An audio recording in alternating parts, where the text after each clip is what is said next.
Hello, you buggers. It's been a disparaging couple of days for me, and we're not talking about the attacks in Paris and Beirut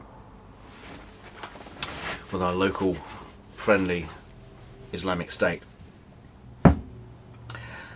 There's been it's come to my awareness that there's similar kind of terrorist mentality going on in our guitar community.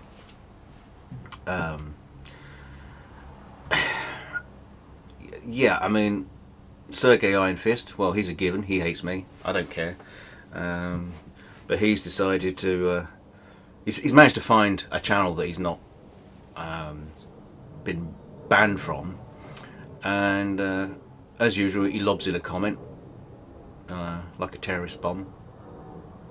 Not trivialising the actions in Paris and Beirut, but goes in, throws a comment in, hurling abuse at my family, trying to get a rise out of me. Well, yeah. Well done, prick, Mr. Moral High Ground.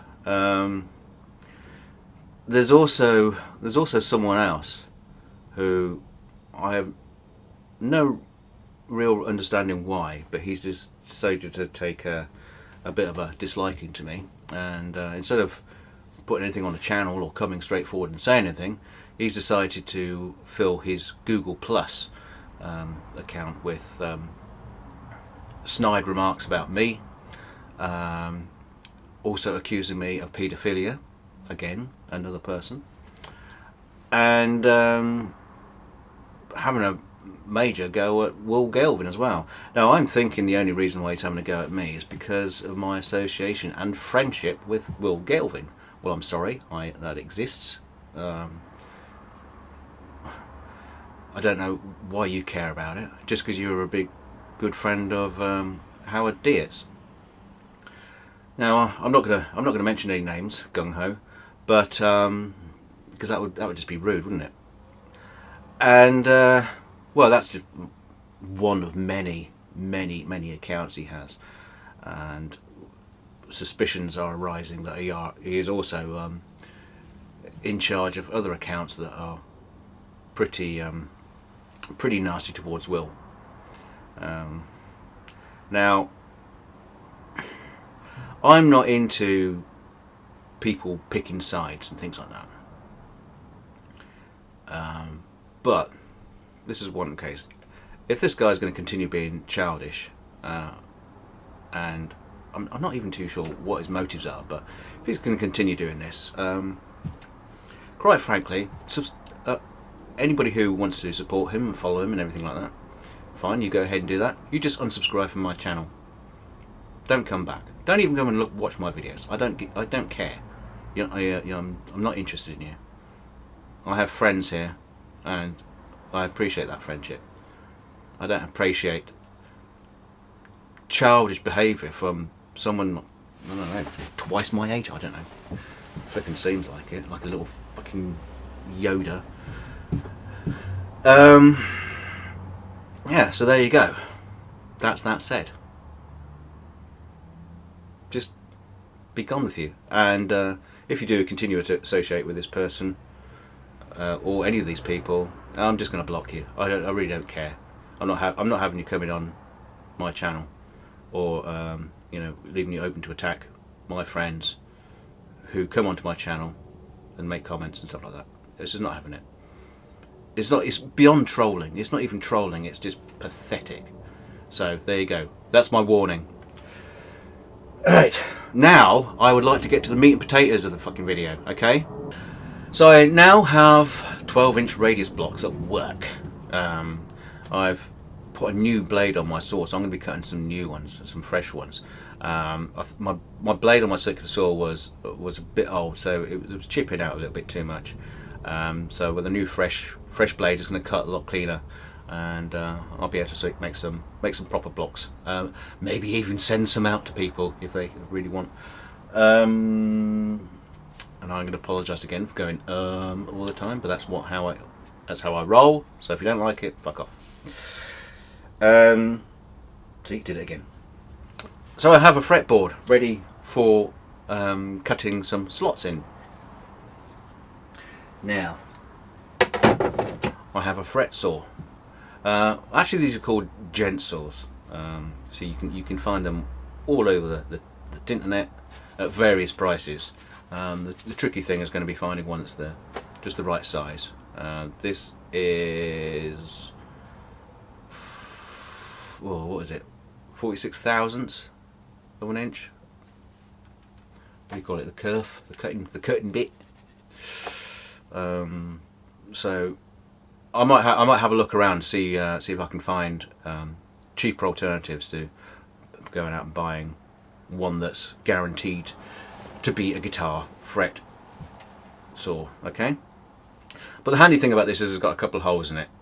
So I've managed to cut a bit of perspex. You can see that, cut a bit of perspex that I can use as a depth stop. Okay. Now, to cut, I've made this. This is some of the other bits that I was cutting off when I was preparing the sanding radius block bit. These are some of the other bits I cut off. So I have. Oh, hang on.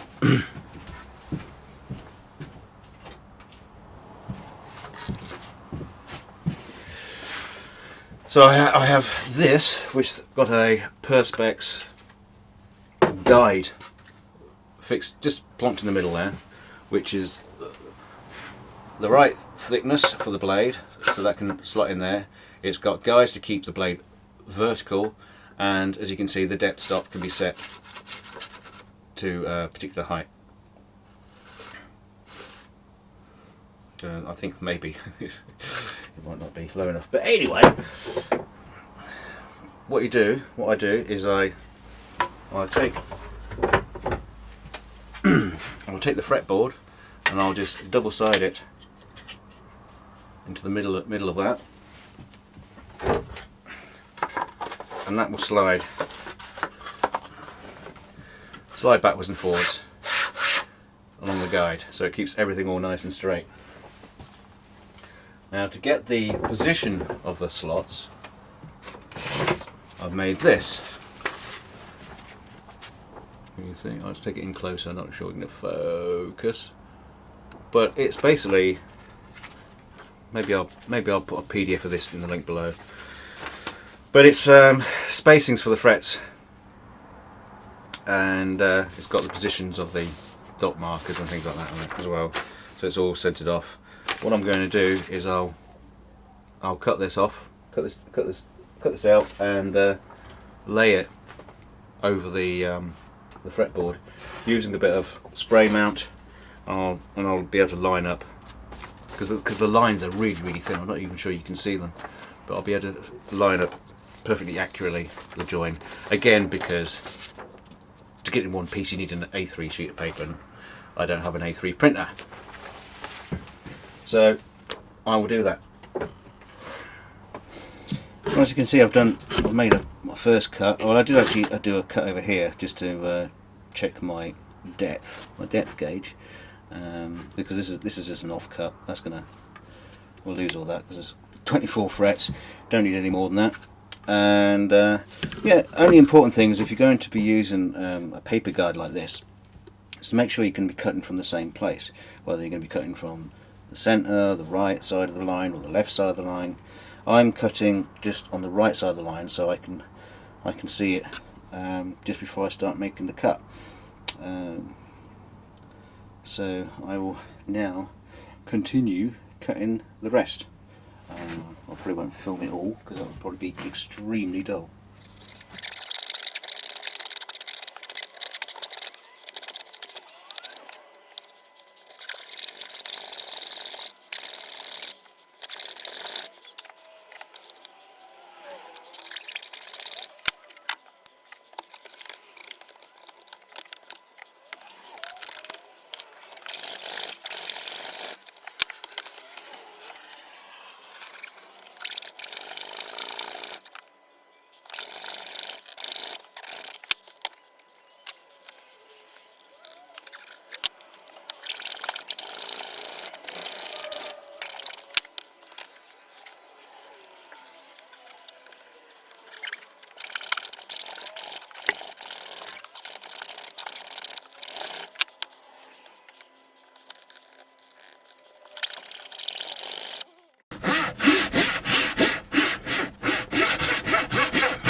As you see, I've taken to using a couple of clamps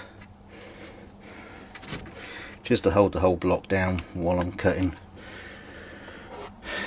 as opposed to holding it.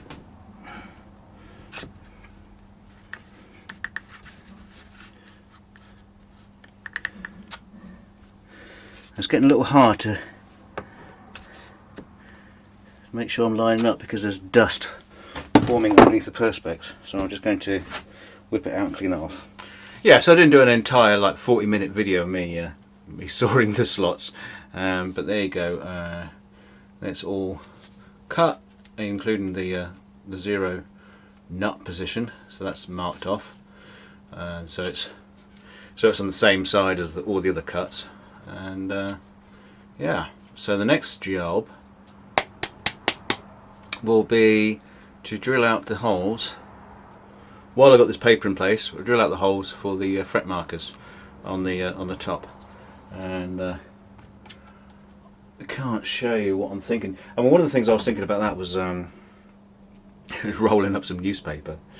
I mean, it'd be the ideal for the Cardicaster. The other thing I was thinking of, it's a bit frustrating because Ben Crow did this last week, and this is something I've been planning on doing for a long time, just never done it. So here's some aluminium. Ben did it with some brass. I've got some aluminium here, so it's nice and silvery. And I'll drill the holes, cut small pieces of that in and drop it in, and then I'll fill the centre with some dyed epoxy or resin or something. And I've got some smaller aluminium tube I can use for the side dots. I'll have to inject it in the epoxy into that to get it all the way through. You could try poking it, you'll never get it in there, so I'm going to inject that in there. So yeah, that's, or maybe maybe Gary like this. Leftover bit from an arrow. Yeah, well, that might be quite cool. Yeah, a tip from an arrow. Got carbon fibre in it. But anyway, that's going to be next. I will get to that as soon as I can. Unfortunately, I have house duties to do. So, until next time, you buggers.